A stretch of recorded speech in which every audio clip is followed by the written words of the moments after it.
Assalamu alaikum wa rahmatullahi wa barakatuh. 자, 계속해서 꾸란과 관련된 여러 의심, 문제제기에 관해서 알아보도록 하겠습니다.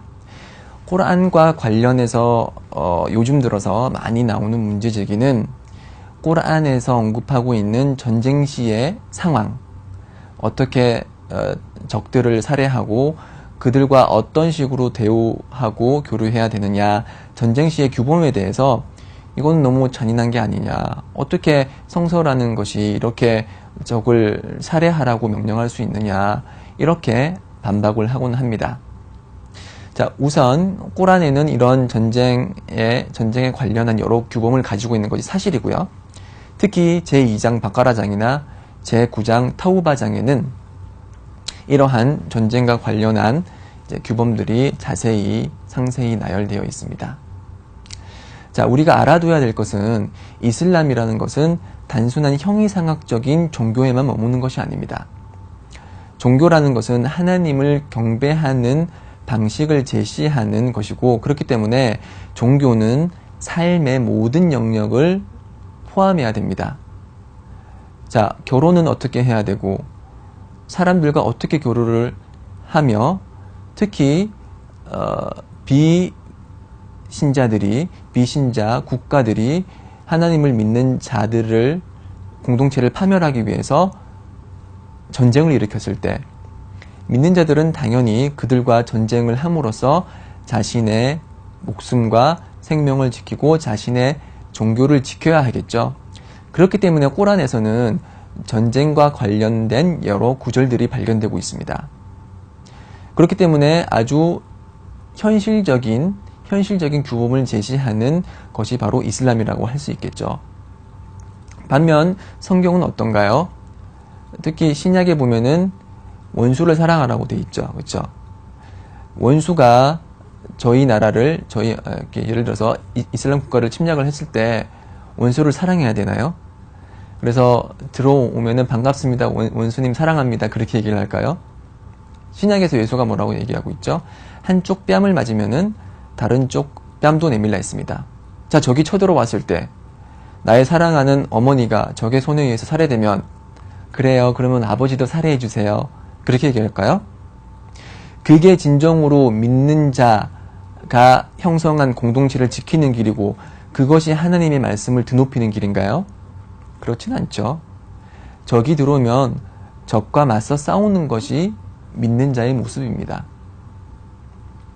그렇기 때문에 이슬람에서는 예수 시절에 내려졌던 한쪽 뺨을 맞으면 한쪽 뺨을 내밀라라는 것은 평화로운 상황 때, 그리고 전쟁이나 기타 상황에 의해서 목숨이 위협받는 상황이 아닐 때나 적용할 수 있는 그런 규정으로 보고 있고요. 실제로 전쟁이 발생할 때는 그렇지 않습니다. 전쟁이라는 게 뭐죠?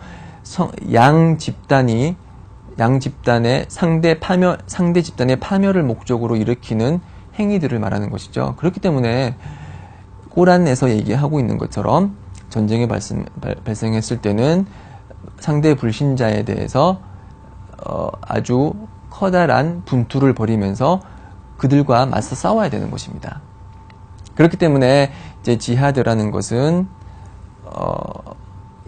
꾸란에서 언급되고 있다고 해서 그것이 비난받을 일이 아니고, 실제로는 아주 현실적이고 이제 믿는 자의 공동체를 형성할 수 있는 토대가 되는 그런 소중한 구절들이라고 할 수가 있습니다. 네, 그리고 이런 구절들을 이용해서 악용해서 자신들의 정치적 목적을 달성하기 위해서 이런 구절을 이용해서 사람들을 무참하게 살해하는 일부 무슬림들이 있습니다. 특히 이제 요즘 IS라고 해서 아주 잔인한 방법으로 민간인을 학살하고 자신들과 생각을 같이 하는 동료 무슬림들을 살해하는 그런 집단이 있는데, 그런 집단이 보이는 모습은 꾸란에서 말하는 지하드와는 상관이 없는 것입니다. 이 지하드라는 것은 분투로 이제 해석이 되고, 이 분투라는 것은 내적인 분투와 외적인 분투가 있습니다. 내적인 분투라는 것은 이제 자신의 욕망과 싸우고 자신의 마음속에 속삭이는 사탄과 싸움으로써 하나님을 경배하는 삶을 잘 이루어가기 위한 자신의 내면의 분투를 뜻합니다. 그래서 이 내면의 분투는 외면의 물리적인 분투보다 더 커다란 분투라고 할 수 있는데요. 자, 이렇게 내면의 분투가 있고 외면의 분투는 이제 물리적인 분투, 즉 전쟁이 발생했을 때 적과 맞서 싸우는 이런 분투가 있는데, 이런 외적인 분투는 적과 싸운다고 해서 다 분투가 아닙니다. 이 분투가 성립되는 조건들이 있는데요. 이 조건들을 만족해야지만 하나님의 기쁨을 사고 천국에서 높은 위치에 있을 수 있습니다. 그 조건 중에 하나가 이 분투라는 것이 하나님의 말씀을 드높이기 위한 그런 목적을 가지고 달성돼야 됩니다. 그런 것이 아니라 정치적 목적이라든지 아니면은 세력을 얻기 위해서 무슬림들 내부 집단 간에 세력을 얻기 위한 그런 자의적인 그런 전투는 이슬람에서 지하드라고 하질 않습니다. IS가 이제 일으키는 그런 여러 가지 그런 잔악한 모습들, 그렇기 때문에 이슬람은 그들이 행하는 행위를 지하드라고 인정하지 않고 있습니다. 그리고 또 지하드가 성립이 되려면은 이슬람 국가 지도자의 동의와 허락이 있어야 됩니다. 이슬람 지도자가 판단하건대 이것은 지하드를 해야 될 상황이다라고 하면은 지하드를 명령하는 것이고, 그 지하드를 명령받은 사람들이 지하드, 외적인 물리적인 분투를 할 때만이 지하드가 인정되는 것이지, 개인의 판단이나 특정 단체의 그런 판단으로 전쟁 상황에 나가서 출장하는 것은 이슬람에서 지하드로 인정이 되지 않습니다. 그렇기 때문에 이러한 소위 말하는 IS가 일으키는 지하드는 이슬람에서 말하는 지하드가 아닙니다. 그들은 그들의 정치적 목적을 이용해서 자신들과의 목적이 맞지 않는 사람들을 살해하는 잔혹한 집단일 뿐입니다. 그리고 이슬람에서는 이렇게 지하드의 길을 열어놓았지만 아무런 그런 법칙 없이 지하드를 하라고 개인을 내버려 두진 않습니다. 이슬람에서 말하는 지하드를 나갔을 때 지켜야 될 원칙 여러 가지가 있는데요. 그 중에 하나는 노약자, 그리고 여성, 그리고 어린이를 살해하지 말라고 했습니다. 전쟁 중에서도 살해하지 말라고 했습니다. 그리고 경배 행위에만 몰두하는 타 종교인, 그리고 전쟁에는 전혀 관심이 없는 농부 등 그런 사람들은 전쟁에 참여해서 무슬림들과 전쟁을 벌일 의사가 없는 민간인이기 때문에 그런 민간인을 학살하는 것은 허락되지 않습니다. 그리고 적이라고 해도 적을 포로로 잡았을 때 그 적을 고문하거나 아니면 불로 태우는 화형은 절대 허락되지 않습니다. IS가 이제 화형을 함으로써 전 세계가 들끓었죠. 그런 화형은 이슬람에서 아주 강하게 비난받는 악행입니다. 그렇기 때문에 지하드에 참석한다고 하더라도 이러한 민간인 학살 금지, 고문 금지, 시체 훼손 금지, 화형 금지라는 이런 규정은 철저히 이슬람을 믿는 무슬림이 지켜야 하는 규정임에도 불구하고 IS는 이와 반대된 행위를 하고 있기 때문에 IS의 행위가 이슬람의 메시지라고 생각하시는 분이 있다면 지금부터 그 잘못된 편견을 바로잡으시기 바랍니다.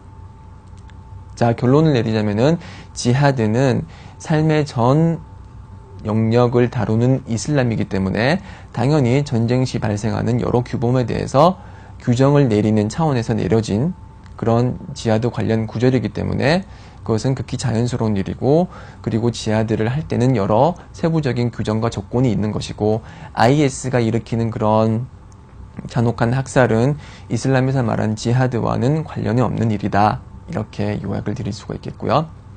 이제 마지막으로 이제 어떤 일부 기독교 유명한 목사님들이 하는 주장은 아랍어 문법이 933년에 확증이 됐고 그때 꾸란의 독법과 서법이 완성되었기 때문에 봐라, 그 당시 계시된 623년에 완성이 된 그런 꾸란은 300년 후에나 아랍어 문법이 완성됐기 때문에 꾸란에 있는 그런 문법은 올바른 문법이 아니고, 그렇기 때문에 하나님의 성서라고 할 수가 없고 그 안에 있는 내용은 믿기가 힘들다. 이렇게 주장을 합니다. 아마도 이 933년에 문법이 완성되었다는 주장은 아마 정수일 씨가 적은 이슬람 문명사라는 책에 기재되어 있기 때문에 그 책을 원천 삼아서 그대로 옮긴 것 같은데 933년이라는 것은 주장을 받아들이기 힘듭니다. 왜냐하면 700년 후반에 벌써 바스라파와 쿠파파가 있어서 아랍어 문법을 활발히 논의하고 있었고 그때 이미 문법은 다 확립이 됐었죠. 기본적인 것들은 다 확립이 되어 있었고 그 당시 또 그 시바웨이라는 이슬람의 위대한 문법 학자가 있었기 때문에 933년 훨씬 이전에 이슬람 문법이 아랍어 문법이 완성되었다고 할 수가 있고요. 그리고 문법이 완성되기 이전이라고 하더라도 사람들은 언어를 구사하면서 기본적인 패턴에 맞게 구사를 하기 때문에, 언어를 구사하기 때문에 문법이 없었다고 해서 그 구사하는 언어의 내용과 논리가 틀렸다고 말할 수는 없는 것이죠. 예를 들어서 한국의 학교 문법이 최초로 통일된 게 언제죠? 1963년입니다.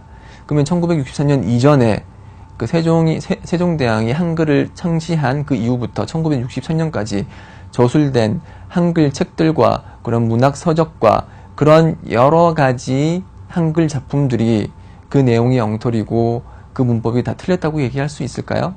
그렇지 않습니다.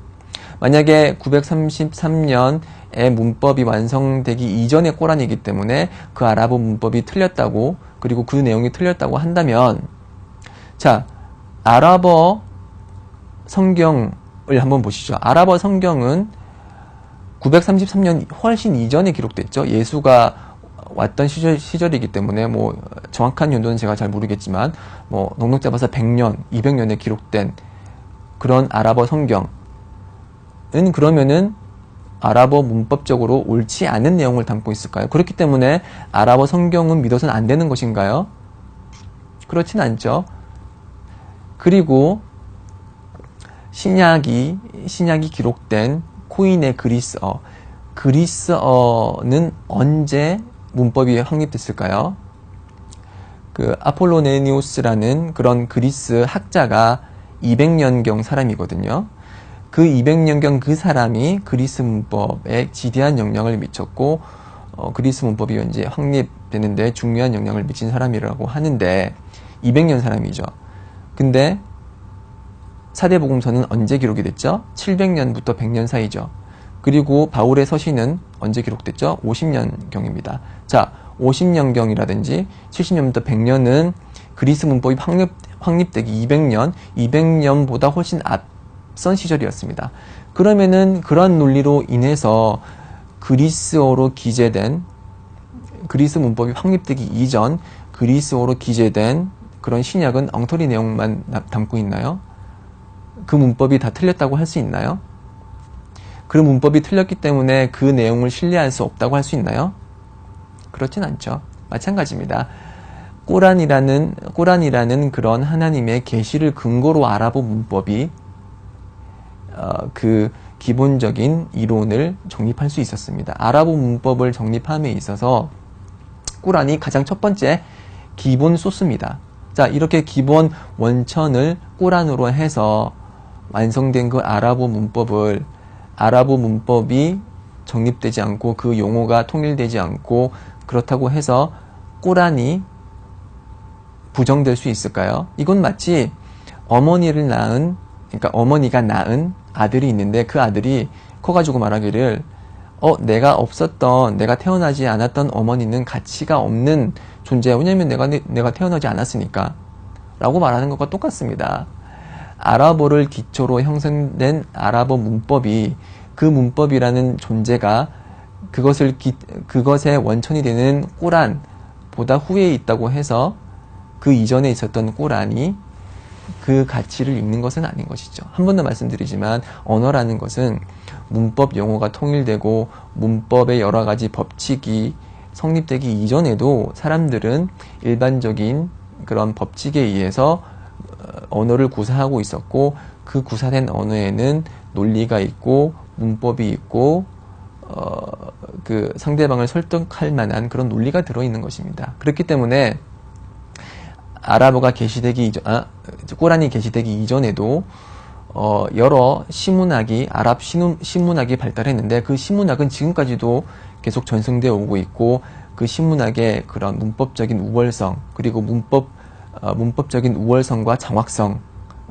아랍 학자들 사이에 잘 알려진 내용입니다. 아랍 문법이 없었던 그런 이슬람 이전의 신문학이지만은 그 신문학이 가지고 있는 문법적인 정확성과 그런 수사학적인 탁월성은 문법을 공부하고 아랍어를 공부하는 사람들에게 널리 알려진 사실입니다.